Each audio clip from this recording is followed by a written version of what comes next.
দিয়েছেন পরকালীন জীবনে পৌঁছার জন্য। আর পরকালের জীবন সুন্দর ও আরাম আয়েশে থাকার জন্য দুনিয়ার জীবনে কিছু বিধি নিষেধ আরোপ করেছেন, কিছু নিয়ম কানুন রীতিনীতি মেনে চলতে বলেছেন। তা না মানলে আমাদের বিরাট বিপদ, চরম বিপর্যয় অপেক্ষা করছে পরকালে। পড়ে যাবে জাহান্নামের ভয়ানক গর্তে, বিভীষিকাময় ভয়ানক কষ্টের স্থান সেটা।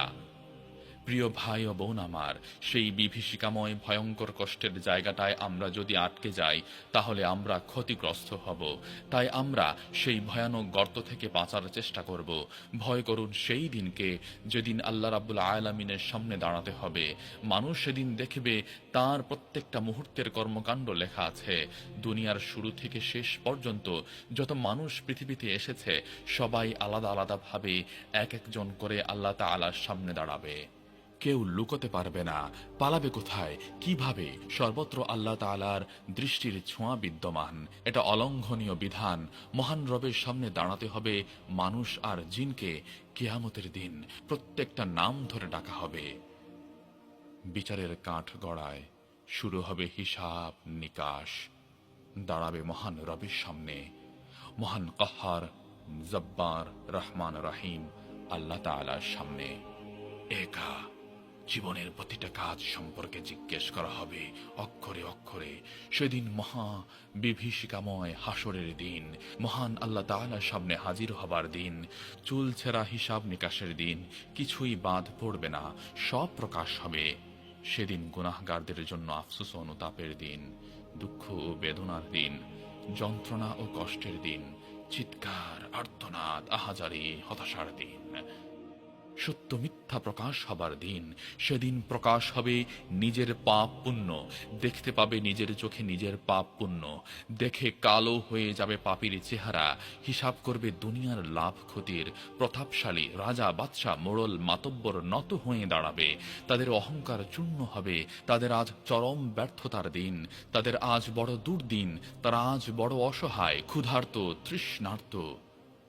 আযাবের ফেরেশতাদের ধমকে ভয়ে জড়সড়, কঠিন শাস্তির সম্মুখীন তারা। তারপর আল্লাহ তাআলা তাদেরকে বলবেন, হায় মানুষ, কি করলে তুমি দুনিয়ার জীবনে? সময় এমন করে খোয়ালে, এমন অবহেলায় নষ্ট করলে আমার দেয়া নেয়ামত। এখন উপায় আছে কি কোনো জবাব? নেই।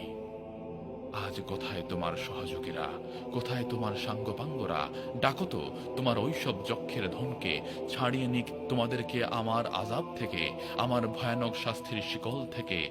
তোমার বন্দিদশা ঘোচাক দেখি, ভাঙ্গুক দেখি আগুনের জিঞ্জির।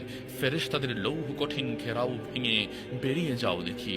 যাও দেখি, চোখ যেদিকে যায়, যেদিকে পারো। যদি পারো পালাও, পালাবার পথ নেই। মানুষ আর জিন পালাবে কোথায়? চারিদিকে ঘিরে আছে আমি, আমার ফেরেশতারা গিরিয়াছে তোমাদের ডানে বাঁয়ে সামনে পেছনে।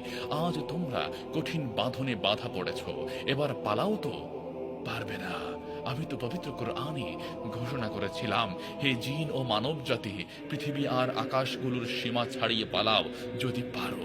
কিন্তু তোমরা পারো না আমার রাজত্ব ছেড়ে বের হতে, কিন্তু কখনোই আমার ছাড়পত্র ছাড়া বের হতে পারবে না। সূরা আর রহমান।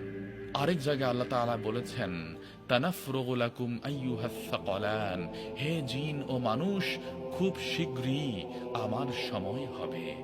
সূরা আর রহমান। অর্থাৎ তোমার বিচার হিসাব নিকাশের জন্য অবসর হব। সেটা হবে চূড়ান্ত ফয়সালার দিন, হাসুরের দিন। সেদিন আল্লাহ রাব্বুল আলামিন সব জিন আর মানুষের ভালো মন্দ কাজের যাচাই করে জান্নাত ও জাহান্নামের ফয়সালা দিবেন। সবাই পাবে প্রতিটা কাজের বিনিময়। সেদিন হাসরের আসর থেকে পালাবার কোনো পথ পাবে না।